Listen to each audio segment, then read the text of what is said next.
So narinig po natin sa ating mabuting balita ang pagkatanong ng isang dalubhasa upang subukin si Kristo. Guro, anong utos ang pinakamahalaga? Sinabi niya, mahalin mo ang Diyos, mahalin mo ang iyong kapwa, gaya ng iyong sarili.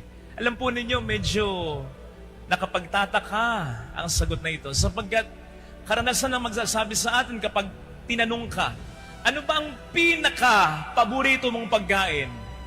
Isa lang dapat ang isasagot. Ano ba ang pinaka-paborito mong kulay? Isa lang dapat ang sagot mo. Pero, nang si Kristo'y sumagot, kapuna-puna, dalawa. Kasi para kay Jesus, parang dalawang mukha lang ito ng isang barya. Na ang pagmamahal natin sa ating kapwa ay dapat sa pagmamahal natin sa Diyos na kaangkla. At gayon din naman, hindi natin po pwedeng sabihing mahal natin ang Diyos na hindi natin nakikita kung hindi natin kakayaning mahalin ang ating kapwa na ating nakikita. Sasabihin sa atin ng Biblia, sinungaling ka. So magkaugnay itong dalawa. Now, sa ating pong pagninilay ngayon, hayaan po ninyong wag mo nang pagnilayan para sa akin yung dalawang yan. Bagamat yan ang pinupunto ng mga pagbasa, hayaan po ninyo na subukan kong pagnilayan yung isang maliit na detalye na para sa akin din ay mahalaga. Yung sinabi ng ating Panginoong Jesucristo tungkol sa pagmamahal sa sarili.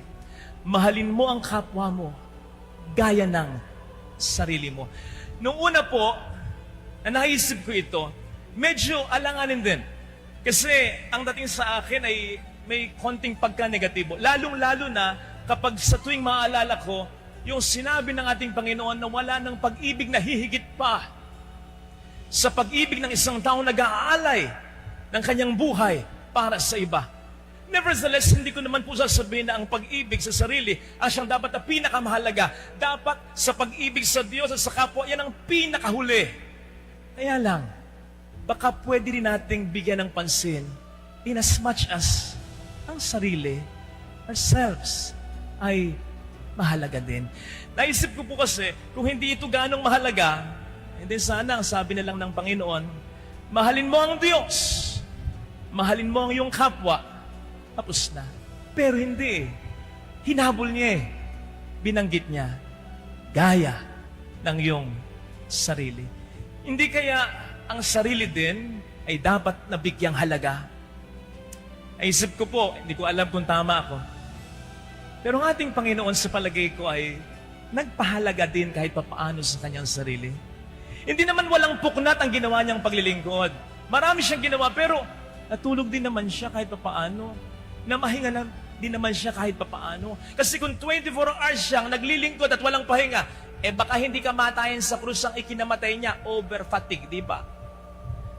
At kung isipin po ninyo, hindi naman lahat ng hiling ng tao pinagbibigyan niya. Lalong-lalo na kung alam niyang niloloko lang siya. Makailang beses, dinagder siya, magbigay ka nga sa amin ng tanda upang kami sa iyo'y maniwala. Hindi siya nagbibigay kahit kaya niya. Alam niya kung kailan siya niloloko, alam niya kung kailan siya sinisilo, at hindi siya nagpapaisa sa tao. Hindi nga ba't minsan, hindi rin siya gumawa ng maraming mga himala sa kanyang mga sariling kababaryo dahil sa hindi pagsampalataya ng mga ito. At hindi ko rin makakalimutan yung eksena na mayroong isang babaeng naghugas ng kanyang mga paa sa pamamagitan ng mamahaling pabango. Ano ang sabi ni Judas? Isa yung pag-aaksaya. Dapat yung pabangong yan, ibinenta na lang at ibigay sa mga mahirap ang pagbibilan. Alam naman natin, si Judas dito ay nanloloko, nanggugulang lang. Pero, pwede naman ding maisip ni Jesus, o nga ano, tubig na lang, pwede naman. Saka na lang niya pagalitan, pagsabihan, si Judas. Nakatipid kahit pa paano. Pero hindi. Ano sabi niya? Hayaan niyo siya. Nararapat lamang na ito para sa akin ay gawin niya. Hindi niya yun ipinagkait sa kanya. Naisip ko lang, to make it light, at least kahit pa paano nakapagpa-foots pa siya. Diba? Katulad ng pagpapaunlak na ginawa din niya sa mga nag-imbita sa kanya, sa kanilang mga bahay upang makainom siya, upang makapag-socialize siya. Mga kapatid, ito napakasimpleng mga bagay na ito napakaliit na detalye kumpara sa marami at mas malalaki niyang pagbibigay at pagsasakripisyo. Pero sa palagay ko lang, itong mga simpleng bagay na ito para sa sarili ay nakatulong din sa kanya kahit paano upang mas magampanan niya ang misyon niya dito sa mundo. Naniniwala po ako, si Jesus ay nagpahalaga din para sa kanyang sarili kahit paano. Kamakailan po, shout out kay Kuya Jimmy. Kausap ko itong kaibigan ko ito. Meron siyang hininging payo sa akin. Hindi po mayaman si Kuya Jimmy. Sakto-sakto lang. Medyo naging okay lang sa ngayon ang kanyang negosyo. Sabi niya, Father, payuhan mo nga ako. Nagdadalawang isip ako pero mas gusto ko eh. Gusto doon niyang bumili ng yung pick-up ng Ford Raptor. Parang 2 milyon yata yun. Father, gustong-gusto ko ito. Pinag-ipunan ko ito at sakto naman, naging maganda kahit paano ang takbo ng negosyo. Kaya lang ngayon, parang mga 20-30% nagkuhuli ako. Kasi naisip ko, pwede kong ibili ito ng maliit na truck, pangdagdag pangkita sa negosyo. Kaya lang, Father, naisip ko, kailan ko pa bibilhin itong gustong-gusto ko? Kilala mo ko, Father, di naman ako maluho. Ito talaga dream ko. Pag nakikita ko po ito, umakabog ang dibdib ko. Kulang na lang sabihin niya, tumutulo po ang laway ko. Father, kita mo naman yung mga apo ko. Bukas makalawa, sigurado, yan ang magiging focus ko. Kailan ko pa ibibilin itong gusto ko? Kahit pa paano, Father, medyo napapagod na rin po ako sa maraming mga pinagdaanang sakripisyo. Ano pa sasabihin ko? Sabi ko, go! Bili na! Lalo pat nang natansya ko na ito ang mas makapagbibigay rin sa kanya sa ngayon ng sigla upang makapagsakripisyo pa siya para sa kanyang pamilya at para sa mga tinutulungan niyang iba. I'm sorry pero I don't know with you. Para sa akin, hindi ito selfishness. Kasi para sa akin, ang selfishness, pagmamahal na nag-uugat sa sarili at natatapos din sa sarili. No, hindi yan ang pagmamahal ni Jesus sa kanyang sarili. Ang pagmamahal ni Jesus sa kanyang sarili ay nagmumula sa pagmamahal niya sa Ama na sinasabing unang ang nagmamahal sa ating lahat. Ama na nagsabing itong pinakamamahal kong anak, lubos akong nalulugod sa Kanya. Of course, ang pinatutungkulan ay siya. Ito ngayon ang nagbigay sa Kanya ng ibayo pang lakas ng loob at inspirasyon upang ang pagmamahal ng Diyos ay mas maibahagi niya sa iba. Ito ang pagmamahal sa sarili na dapat ay mamayani sa atin. Yung bang recognizing our value in the eyes of God, recognizing His beautiful plans for each of us. Yung maniwala tayo at maramdaman nating mahal tayo ng Diyos. Ito ngayon ang magbibigay sa atin ng impetus upang sa ating kapwa ang pagmamahal din ng Diyos ay ating maibuhos ng lubos. Yes, lubos, pero hindi nauubos sapagkat ang pagmamahal na ito ay nanggagaling sa Diyos, dumadaan lang sa atin, papunta sa kapwa natin.